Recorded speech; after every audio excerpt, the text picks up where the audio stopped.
Hello, I'm Orange County School Board Chairman Joey Cadle. And I'm Superintendent Ronald Blocker. The future of public education in Orange County as we know it is in great jeopardy. Next year, the state of Florida is facing a potential multi-billion-dollar budget shortfall. For Orange County Public Schools, that could mean a $95 million hole, which would be devastating to our students. In the next few minutes, we hope to explain exactly what's happening.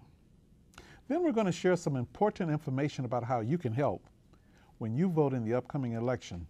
Keep in mind that we're going to have to work together to achieve our vision to be the top producer of successful students in the nation. Let's start with the basics. School districts have very little control over the amount of funding we receive. Unlike cities and counties who can set their own tax rates and generate revenue by increasing fees, and school districts can't do that. Instead, we have to depend on what Florida lawmakers provide. When state revenues go down, lawmakers have to make cuts, and we all feel the pinch. Back in 2007, we received about $7,300 per student from the state. A year later, that amount had dropped. As the economy got even worse in 2009, our funding from the state dropped even more. Fortunately, we received help from the federal stimulus dollars that helped plug the hole. But that money only lasted 2 years. In 2009, the state legislature allowed school boards to approve a 2-year $250,000 critical needs school tax. The board chose not to levy it the first year, but we did for this year to help deal with meeting class size requirements. Let me mention class size for a moment. Across the country, many school districts are balancing their budgets by increasing the number of students in the classrooms. But we don't have that option. Despite the decreased revenue in the last few years, we have been adding teachers to the classroom in order to meet the class size amendment approved by voters in 2002. That constitutional amendment caps the number of students in core classes such as math, English, and science at 18 students for pre-kindergarten through 3rd grade, 22 students in grades 4 through 8, and 25 students in grades 9 through 12. On your November ballot, you will see Amendment 8, which, if passed, would keep the class size requirements as they were last year, calculated at a school-wide average for all classes instead of by each individual classroom. It takes 60% of voters to pass the amendment and give school districts more flexibility in reducing expenses to provide a quality education and still maintain the spirit of the original amendment. While Amendment 8 will help our schools, it is not enough to protect our classrooms from the dire budget situation. That is why we are asking voters to consider the impact of a $1 million property tax increase for the next 4 years. Let's look at the funding picture again. 2011-12 brings what some have called the funding cliff, including the loss of federal stimulus money and the critical needs millage.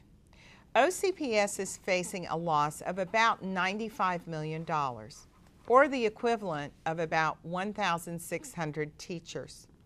The $1 million increase would generate about $85 million each year for 4 years. This is not an easy decision, but one that we ask you to help make with us. You see, the funding cliff we are talking about could be devastating to our classrooms and students. In a moment, I'll tell you about all of the things we've already done to save money and still provide a quality education for our students. But first, let's take a look at what the $1 million increase would mean to the average homeowner. For example, if your home is valued at $150,000 with a $25,000 homestead exemption, you would pay an additional $125 per year, or $10.42 per month. Commercial property valued at $1 million, the increase would be $1,000 per year, or $83.33 per month. But keep in mind that many homeowners are still seeing their home values decline. If that is the case, many could actually see a reduction in their tax bill, even with the addition of the $1 million to support our students. Keep in mind the money the $1 million would generate is not new money, but replacement money for funding our school system would lose. In 2009, I formed a budget study committee to look at possible cost-saving suggestions. They rated the ideas based on how they would impact the community and our strategic plan. Many of those suggestions have become a reality. Since 2007, we've cut $90 million, including across-the-board cuts at the district and school levels. Those include the reduction of a learning community, postponing language arts textbook adoptions, adjusting employee benefits, and eliminating district cell phones and BlackBerries.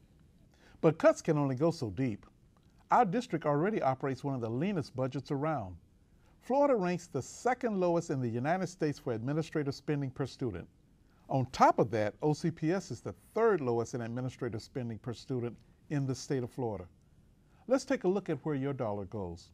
For every dollar OCPS receives, 79 cents is spent on teaching, transporting, supervising, and counseling students. 6 cents is used for library materials, staff training, and curriculum development. 12 cents goes towards acquiring, operating, and maintaining school facilities. That includes things like utilities for school facilities. And about 3 cents goes towards central and fiscal services, general administration, and district technology. There is one other piece of the budget funding puzzle that you should be aware of. OCPS spends more than $177 million every year to pay for mandates from federal and state governments that are not funded or are underfunded. For example, exceptional education, $100 million. English language learners, $40 million. Supplemental academic instruction, $16 million. Transportation, $31 million. Did you know the state legally requires us to bus students who live 2 miles or more from school? Unfortunately, state funding only covers about a half of the actual expense. That's millions of dollars not reaching the classroom, and the list goes on. As the referendum plainly states, if voters approve the 1 mil increase, it will preserve academic programs, retain highly qualified teachers, and protect art, athletics, and student programs. If voters do not approve the 1 mil increase, our classrooms will look starkly different in the future. Students could certainly see a reduction in the number of extracurricular opportunities offered, such as band, orchestra, or chorus. School athletics is another area where cuts are possible. OCPS could be forced to save millions of dollars by reducing or eliminating sports programs. Some of the programs in jeopardy include middle school sports, freshman teams, and some varsity sports. Support programs for students could also face further reductions. The number of non-core positions, such as guidance counselors, social workers, and media specialists, have already been reduced, but could face even more cuts. These positions are very important to students' success. These cuts seem drastic, but so is the budget crisis we are facing. We are in this together, and you can help. Whether you go to the polls on November 2nd, participate in early voting, or fill out an absentee ballot, your vote will play a critical role in deciding the future of education in Orange County. So we ask that you learn about the facts on this important referendum. Here's what you will see on your ballot. Shall the Orange County School District ad valorem millage be increased by a total of 1 mil for essential operating expenses in order to preserve academic programs, retain highly qualified teachers, and protect arts, athletics, and student activities beginning July 1st, 2011 and ending 4 fiscal years later on June 30th, 2015, with annual reporting to ensure proper fiscal stewardship of these funds to the citizens of Orange County. There are tough decisions ahead that we don't want to have to make, but we can't legally operate with deficit spending. We have to balance the budget. Understand that despite these tough economic times, we're committed to providing excellent educational opportunities for every OCPS student, and that won't change. However, additional cuts will be felt by students, teachers, and all OCPS employees. And as a school board member, I can tell you, this is one of the most difficult situations I've ever encountered. Despite the challenges, we are in this together, and with your help, we will continue to lead our students to success.